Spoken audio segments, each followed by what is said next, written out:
Ya, pemirsa, dialog kembali kami lanjutkan. Romo, jika kita kembali pada survei bagaimana Indonesia merupakan negara paling dermawan nomor 2 seperti itu, mungkin orang langsung mengidentikan seharusnya tingkat kemiskinan di Indonesia bisa ditekan sedemikian rupa. Dan seharusnya gap antara kaya dan miskin juga semakin kecil dengan kemudian melihat jiwa kedermawanan para masyarakat Indonesia. Tapi kan kenyataannya tidak seperti itu. Apa yang salah? Apakah salah di sasaran donasinya atau apa? Ini pertanyaan yang bagus sekali, Rara. Jadi, dermawan sebagai memberi dengan mudah, tadi media juga, publik juga begitu. Itu ketika kita bisa memberikan lengkap itu, ya, dan itu menghadapi dengan soal kemiskinan, ya, ini kan sudah sebuah proyek sisi lain gitu loh, ya.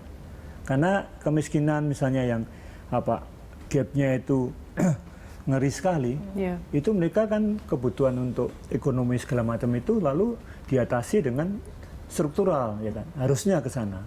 Diatasi juga dengan bagaimana pemerintah sendiri, Depkes, ya kan, itu kerjasama kalau saya pikir dengan tadi para filantropi ini. Tetapi kan realitas terjadi, sunat menyunat untuk kepercayaan tadi, ya kan. Tadi kan inti sekali yang dikatakan Pak Hamid, kepercayaan ini, bisnis kepercayaan ini.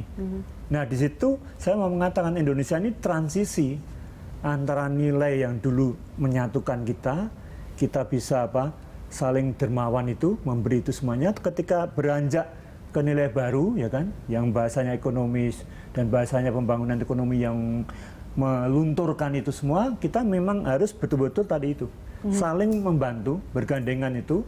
Dengan kata lain saya mau bilang sederhana, Indonesia ini kan dibangun karena justru kedermawanannya.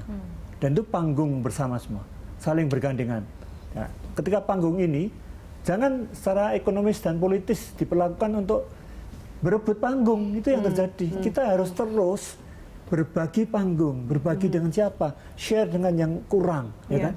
Itu saya kira. Makanya ada pilkada serentak. Jadi sharing panggungnya hanya mendekati pilkada serentak aja. Kalau kita kembali tadi ke survei yang sempat tadi ditayangkan ya. Kalau kita lihat apa yang bisa dibaca di sini, Romo. Misalnya Myanmar adalah negara pertama ya yang tingkat dermawannya paling tinggi dan Indonesia nomor 2. Sementara Myanmar itu satu angka di bawah Indonesia indeks korupsinya. Dan New Zealand, Selandia Baru itu adalah peringkat kelima negara yang dermawan. Sementara dia adalah negara non korup. Versi majalah Forbes juga begitu. Apa yang bisa dibaca dari sini? Apakah tingkat egoisentrisnya yang terlalu tinggi di negara itu? Kita mulai bukan dari Asia dulu aja ya, yang dari Selandia itu ya kan, ya Asia Pasifik juga. Itu mereka coba lihat kelas menengah kita juga. Mereka tidak akan bagi keluar kalau ego, katakan kepentingan ego keluarga masing-masing belum beres itu. Jadi artinya keluarganya dulu diselamatkan. Keluarganya dulu selamatkan, beres dulu kan. Ya, kelas menengah di sini juga gitu kan, tidak akan share keluar sebelum keluarga diselamatkan. Tapi jangan lupa, tadi, mestinya kita bisa saling membagi untuk segala macam, semoga tidak korupsi. Tapi jangan lupa akar korupsi itu bisa ditunjuk yang mengenai soal trust tadi, yaitu ketika kita sejak kecil itu nyontek itu. Ya, nyontek itu bagian dari sana. Artinya apa? Kita mau apa? Hasilnya. Tapi tidak mau kerja keras kan? Ya. Itu. Artinya memang unsur gotong royong di sini yang membuat kenapa Indonesia menjadi negara kedua dermawan internasional global. Tapi gotong royong yang lalu negatif kan juga nyontek bersama kan? Korupsi berjamaah. Jadi sebenarnya persis korupsi berjamaah yang sama. Jadi sebenarnya problemnya adalah bagaimana pendidikan dan keluarga dan Indonesia sebagai kecil-kecil untuk kultural tadi. Saya mau mengatakan ini jalan kebudayaan gitu loh.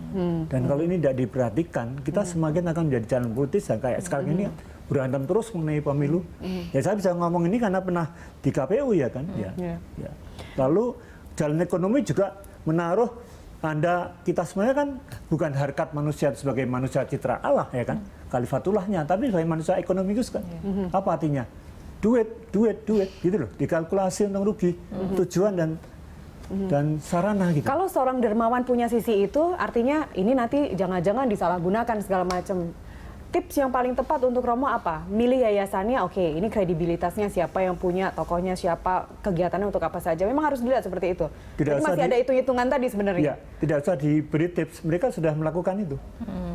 Jadi mereka sudah mengecek kalau saya mau bantu, ya siapa yayasannya, itu mereka sudah punya file, ini yang bisa dipercaya itu. Ya, dan ini yang meningkatkan Indonesia semakin berkembang. Coba lihat tokoh-tokohnya. Itu semua melihat bahwa anak bangsa ini dibantu dengan filantropi harus menjadi lebih cerdas. Masa depan bangsa ini tergantung pada mereka itu. Dibarengi juga dengan era sosial media, kenapa akhirnya ada kitabisa.com yang dimana kita bisa menyumbangkan, angkanya kelihatan, donasinya kemana saja. Nah itu bagian paling penting sekali. Justru ini kita nggak diskusi tanpa kalian kan. Ya kita berharap tadi yang ada di survei seperti itu, bagaimana Indonesia menjadi bangsa yang dermawan, bukan hanya semata angka saja. Kita harapkan itu ada efeknya terhadap kehidupan kesejahteraan masyarakat Indonesia dan kehidupan berbangsa kita ke depannya. Dan sustainable yang penting untuk pertemuan. Terima kasih. Meningkatkan kesadaran kita untuk betul-betul berbangsa. Baik, itulah kenapa sebabnya Romo Muji kita butuhkan di sini. Terima kasih sekali lagi Romo Muji, dan tadi juga ada Pak Hamid Abidin dari Direktur Eksekutif Perhimpunan Filantropi Indonesia. Pemirsa, demikianlah dialog langsung kita hari ini. Anda bisa mengirimkan informasi dan saran kepada kami melalui email di news@berita1.tv. Ya, atau follow kami via Twitter, Facebook, dan juga YouTube. Nantikan langsung setiap hari pukul 13 hingga pukul 14 waktu Indonesia Barat. Terima kasih dan sampai jumpa.